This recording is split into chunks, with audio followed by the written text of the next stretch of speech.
Bezat Hashem, welcome back to Yeshivat Shalom Bayit. We're holding in Halachot Siman Lamed Chet. We're holding in Halachot Tefillin, and we're in Halacha Hey, Seif Hey. Are you there? Everybody on the same page? 130 or Samach Vav? Okay. Avel b'yom rishon asur lehaniach tefillin. Shulchan Aruch Paskins, a person who Avel is already after burial.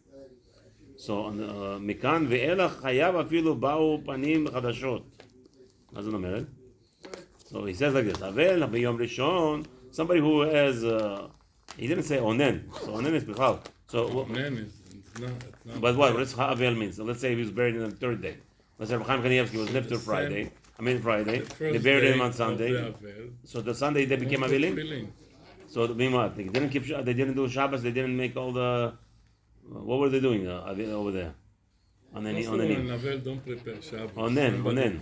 They were all onen. All the children of Rabbi Chaim were onen from Friday, Shabbos till Sunday, and Sunday was a burial. Somebody should prepare for them Shabbos. I'm sure they prepared. That's not the question. The question is, do they daven? Do they have the tefillot? What do they do? Nothing. 3 days hefkevel. Wow. On Shabbat, they can morning Shabbat. There's no morning at Shabbat, so they're chiyuv then. Yeah. Then the chiyuv comes Shabbat back. Is not but they're onen. They're not avilim. They're not even morning stage. They're onenim, which is onen patur mikol mitzvot Torah. No. Or anyway, what's aver? So that means if a person is buried on the third or fourth day, Rabbi, does that make sense? The person or Reb Chaim Kanievsky's children, they were avilim on Sunday, right? From Friday, he died on Friday, so they had the din onen until Sunday. On Sunday, they become avilim after the burial, right? Right. Now, that day, they don't put on tefillin, that whole day? No, the Isur of putting on tefillin is only the day of death and burial the same. So afterwards, after the burial itself, they can put on tefillin. That's what it means. After the burial, so meaning they're still an onen, they don't put on. However, if it happens the same day of death, then you don't put on that entire day. Okay. So that's the difference. Okay, that's what the Shulchan Aruch probably means. So yeah, Shulchan Aruch says the first avel b'yom rishon asur laniach tefillin. On that first day, when the burial and the ptura and the kvura happened on the same day, then but if the kvura happened on the second or the next day, then they would put on tefillin after the burial. Mikan ve'elach chayav afilu ba'u panim chadashot. Whatever. I don't know what that means. Chayav afilu panim chadashot. Let's go weiter. Vav. B'tesha b'av chayavin b'tefillin. Now, this is the discussion. When do you put on tefillin? On Tisha B'Av. The rabbi is not going to say it now. Now in the morning. What?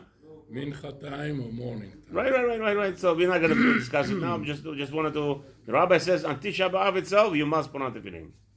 Okay. However, if you want to know the details, what the rabbi held, the Shulchan Aruch held exactly, the details are in Siman 555. When we get to 555, Orach Chaim, we'll discuss over there. There's a lot of intricacies, and Rav Avadi explains the Maran very beautifully, and all the different poskim. Hopefully, Bezat Hashem, hopefully we'll get there. As they say, little by little we'll get there. Right? Zayin. Chatan v'shoshvinav, right? Pirush ra'av asmechim imo, v'chol bnei chuppah peturim mishum teshchiach shichrut v'kalut rosh. What happened was, somehow, the Chatunah got carried away. Right? I don't know how this happens. They're patur, it says. Rabbi says they're all patur from the beginning. Why? Because they're drunk. Drinking. Well, why the chatunah happened? What, in the middle of early in the morning? Who does the chatunah early in the morning? Unless what? But again, what is chatunah bichlal? What?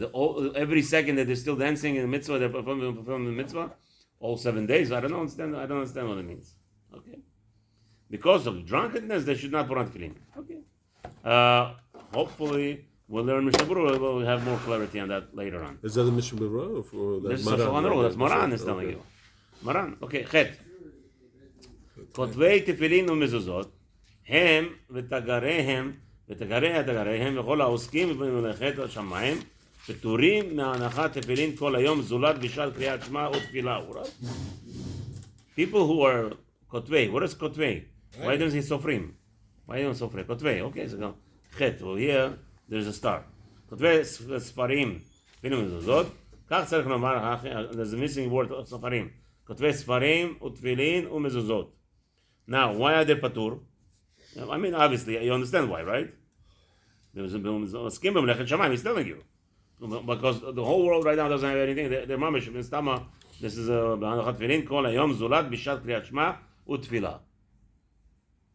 Right? So they're paturin from putting on tefillin because it's going to be materiach them. Wow. Okay? All right?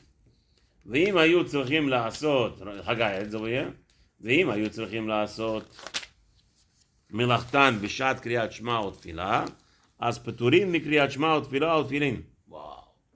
Also the tefillah. Even the תפילה will be פטור. Why? דכל העוסק במצוות פטור, מצווה אחרת. Again, we're talking about here, it's talking about מקרה חירום. A community, something happened. I don't know what. The goyim came, pogroms in all the days was very common.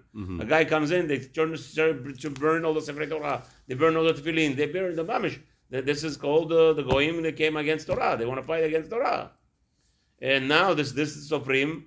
Baruch Hashem, finally they decided that they started to do. They have now freedom of goyim left. Am Israel is waiting. They want tefillin. No, the people can't fulfill the mitzvahs. So the choyra, that's the only case that comes to my mind. That right now that the people are suffering, they have to start writing. There's no Kriyat Torah.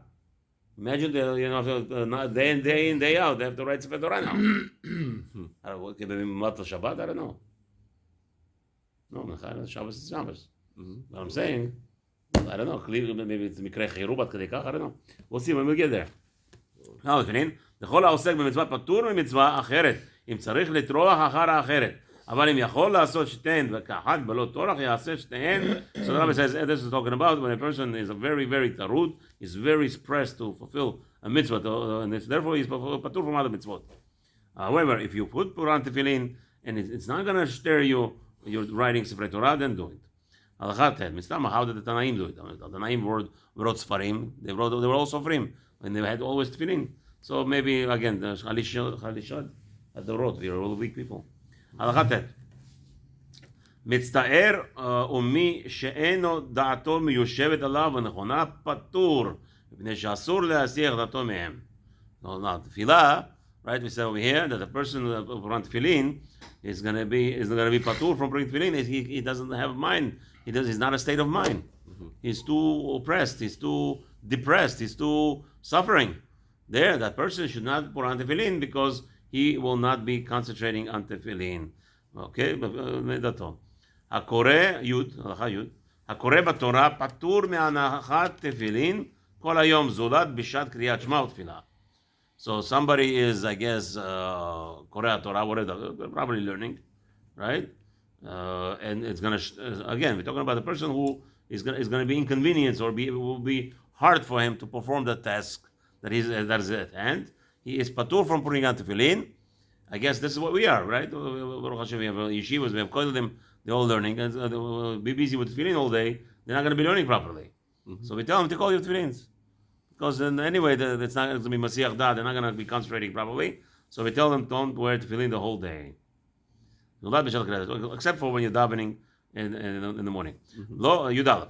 Lo yachalotz tefillin b'fnei rabo, ela yifnei letzad acher mipnei emato v'yachalotz shelo b'fanav. A person should never take off his tefillin brazenly. It looks like a brazen act in front of your rabbi. You go to the side where the rabbi doesn't see you. Take off your tefillin over there, and it should not look like you are a brazen person. Yud Bet.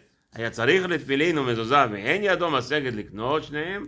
Now the question is, he has enough only for one. But he needs tefillin or mezuzah. What is the first one comes? Tefillin kodmin. Obviously, to perform the mitzvah begufo with his body is more important than putting the mitzvah on the door. Now, you see over here, mashma in Maran's day and age, they didn't have such a discrepancy in prices. Today, what is the mezuzah? You couldn't get away with $150 nice mezuzah. Tefillin, like Ram tells us, $3,500, $7,000. I don't know. There's different prices over here, but they see the big discrepancy. In Maran's times, mashma was not such a big discrepancy. You have a comparison. What to buy first, unless it was the same price. Okay. That's what Ezra Sofer was right. He said You wish that that Sofrim will not be ever rich. And it applies these days and age. A Sofer charging $7,000 for tefillin. $7,000. I wanted to buy 2 pairs, new ones. In something was wrong with my pair. I wanted to buy a new one in Bnei Brak. I got a report, $7,500 for 2 Why pairs. it's so expensive? So that's the question. Why? That's the question. When you It's buy a Huh? good fighting mitzvah. Marketing. Marketing. Yeah. The sofer is a big mukubal, and he does a tiny deeper where every time he writes Kivavke, and that's how it gets there. No, but Rebbe, you don't understand. What bothers me here. they write לשם שמיים. Right, of course. No, but the question לא is. לשם כסף, לשם שמיים. But Maran. They write, you But know? Maran is Mashma in his days. Tefillin and mezuzah were the same price. Well, From his halacha. Look at this. You have a chance to buy either one. What does that mean? So about the same price, either buy this one. Buy this way. You buy tefillin first. Yeah. It's amazing. And that's what it meant. It meant to say he had enough money for the tefillin, right? Which was basically more or less the exact amount. So he didn't have enough for tefillin and also the mezuzah. He could buy the mezuzah for sure, but he bought the mezuzah. He would have enough for the tefillin. But he has enough for the whole price of tefillin. So you can't logically conclude from that statement at the same price. Mm-hmm. It just means to say it's exactly enough for tefillin and not enough for tefillin and a mezuzah. Oh, maybe. Yeah. No, the way he talks over here, not like Rebbe. היה צריך לתפילין ומזוזה. Right. ואין ידו משגת לקנות שניהם. Right. תפילין ומקודמין. Correct. Exactly what you said. I He hear has enough that. money for the tefillin, and he doesn't have enough money for the tefillin and the mezuzah. You don't The question think- is, should you buy the mezuzah now and then actually have to keep raising money until you get back to the price of the tefillin? Is that, in other words, he has the amount for the tefillin, which is even in his day was considerably more. So in other words, it's just a question of him being prepared. It's not with the same price. Rebbe, no, I'm going to stick to my words. Here's a Mishnah Berurah. You want to hear Mishnah Berurah? Sure. Out of this world. Tefillin kodmin. Why? Dehi mitzvah shebegufo. That's the only reason. Correct. Ve'od, more than so, the kedushat tefillin limala mikdushat mezuzah. Right. Okay. Right? It says more holiness. However, okay. Miu says, you want to hear this?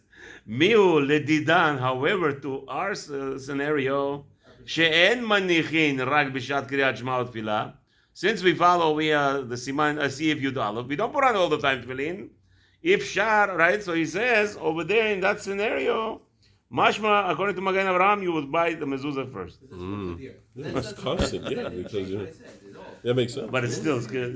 Okay, I'm just listen. saying it's a matter of kadir. Nobody here is making a connection between the price. The price is exact. It's not the same. Without Okay. any question. In fact, it's very clearly not the same. Yeah. Because more He's material. just saying again. He has enough for exactly tefillin. So therefore, he's not enough for tefillin and a mezuzah. So that's all it means. I believe I heard that there was no difference. By the way, whoever you heard it from was also a mistake. That there was, okay, no problem. Yeah, listen, Makabo. Yeah, it makes sense that tefillin should cost more than mezuzah. I don't know. I don't know. More material. More It's material. more material, more time. True all what you're saying. True all you're saying. Even but today, you buy a but mezuzah. let me tell you a little cheaper than secret. tefillin. Maybe people forget. Government subsidy. The mezuzah is because it's more what's his name usable. Lechoira, the guy was spending a lot more time on it. The sofer will be spending more time now. Now that he knows, I'm still sticking to my guns. That there was no big different price like today. Even if it's true, you need a different statement. In other words, like a Gemara sometimes brings a statement, or a Shulchan, whatever.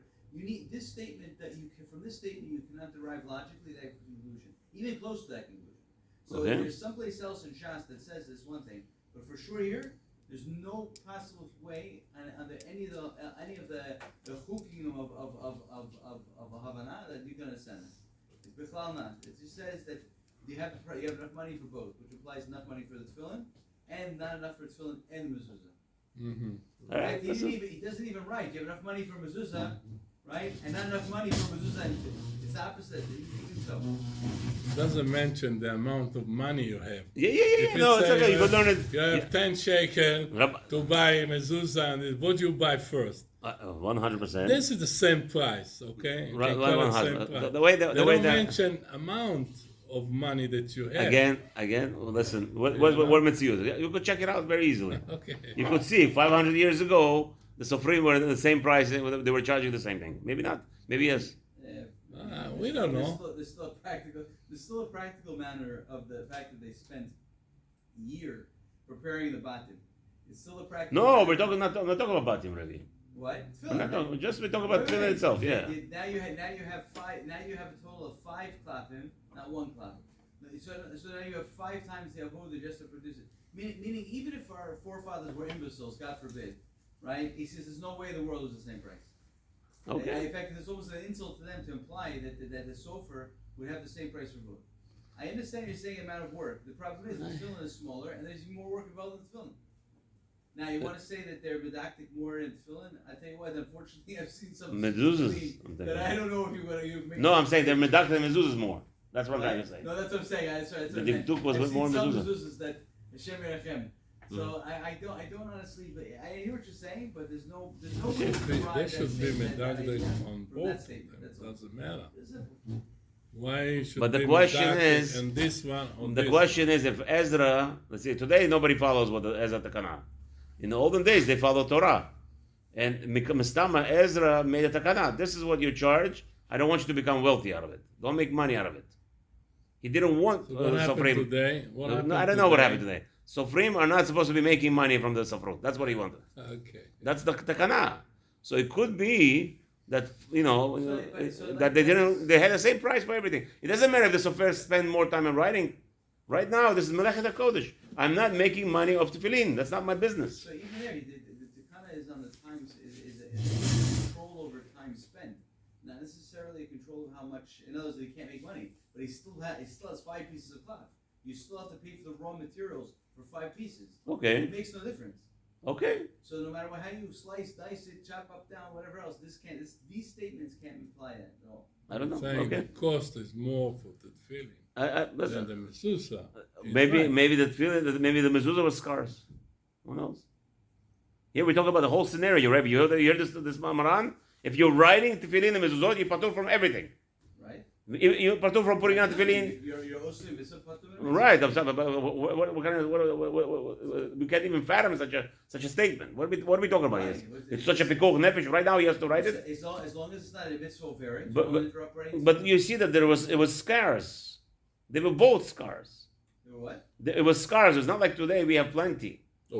Like right now, I'm talking about those days. right. So lechoira, maybe they had right now. Okay, listen. That's the way I don't know. For some reason, it's in my head that it was not a big difference in price. But whatever. Okay. It could be the price is not big, but there's no question that it's filling because the raw materials alone has to be. No, I understood that already. I understood that. I'm a couple that. I'm a couple that everything you say, Chas Shalom. I'm not pushing it off. I'm just having a problem that the way that it sounds like over here and the way that I have the kind of Ezra is that they should not be. And I found such people. What do you mean? There's no question that the price should be based on a fixed, on a system that essentially covers your expenses to produce the material, the filling.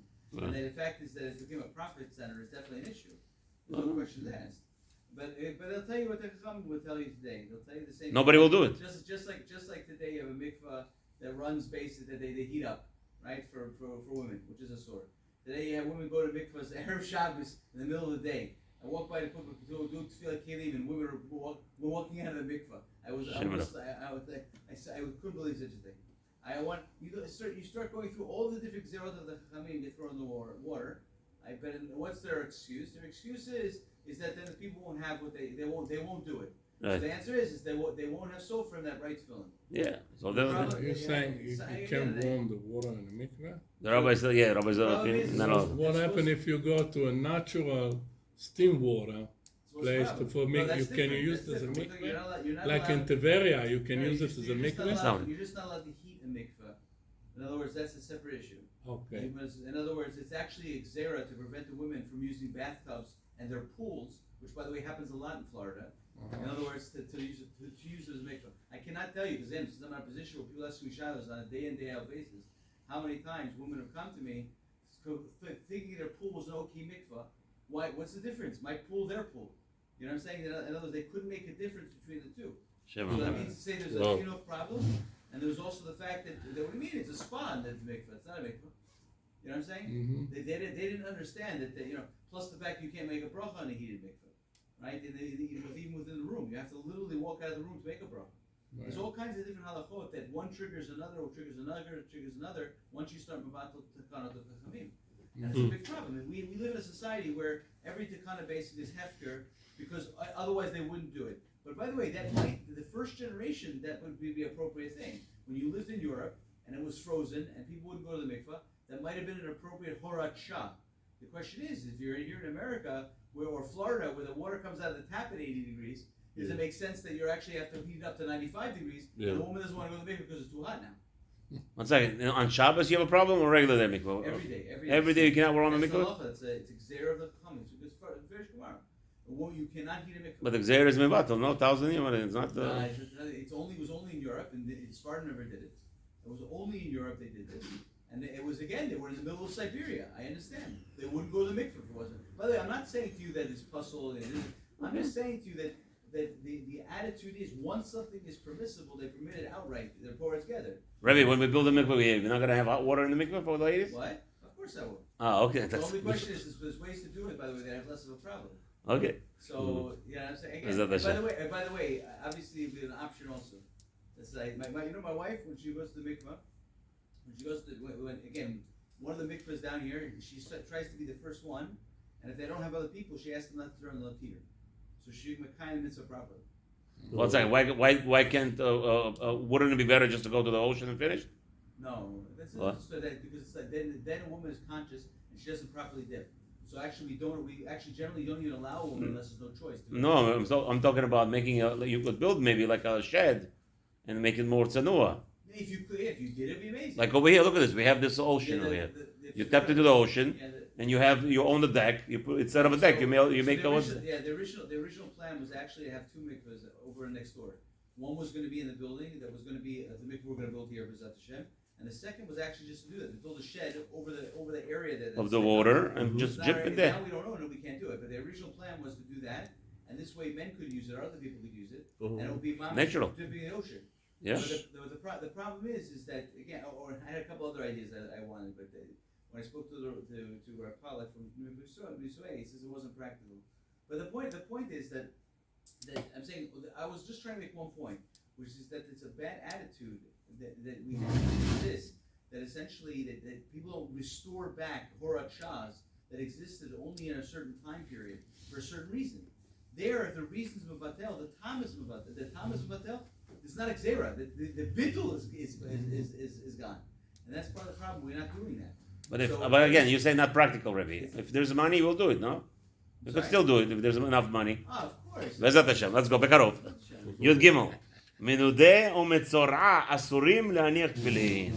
If a rabbi declares a person excommunicated, a person said Hashem's name in vain, and you heard him, you are obligated to put him in nidui, even if you're not a rabbi. Umetzorah, somebody who has the tzarua, asurim leaniach tefillin. They are prohibited from putting on tefillin. Have a wonderful day. Let's thank the ladies for helping us to come to Beit Midrash to learn Torah. Yeah.